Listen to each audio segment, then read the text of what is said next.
একাদশ শ্রেণী, বিষয় সংস্কৃত। তোমাদের সাহিত্যের ইতিহাস থেকে সামবেদ থেকে প্রশ্ন আসবে। সেই সামবেদ থেকে এক লাইনের করে সমস্ত গুরুত্বপূর্ণ তথ্যগুলো লিখে দিয়েছি।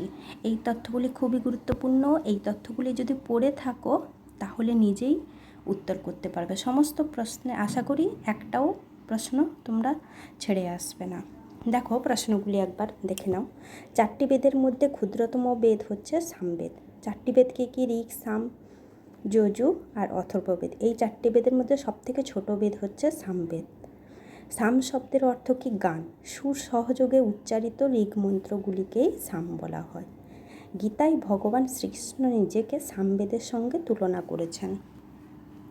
সামবেদের মূলত 3টি শাখা: কৌথুমি, জৈমিনীয়, রানায়ণীয়। এদের মধ্যে কৌথুমি শাখাটি সর্বাধিক প্রসিদ্ধ। কৌথুমি শাখাটি কোথায় প্রচলিত? গুজরাটে, বঙ্গদেশে, কনৌজে, কাশীতে। আর জৈমিনীয় শাখাটি হচ্ছে কর্ণাটকে। আর রানায়ণীয় শাখাটি মহারাষ্ট্রে প্রচলিত। সাম সংহিতা 2 ভাগে বিভক্ত। এরপরে দেখো সামবেদের মোট মন্ত্র সংখ্যা কত? 1810।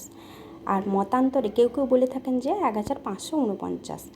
এই মন্ত্রগুলির মধ্যে 75টি হচ্ছে সাম মন্ত্রের, আর বাকি সমস্ত ঋগ্বেদ থেকে গৃহীত হয়েছে।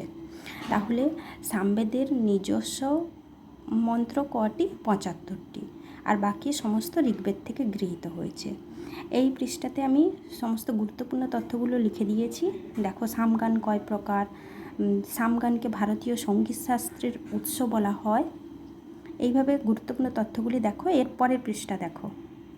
যদি ভালো লাগে তাহলে চ্যানেলটিকে সাবস্ক্রাইব করো, লাইক, শেয়ার, কমেন্ট করে দিও।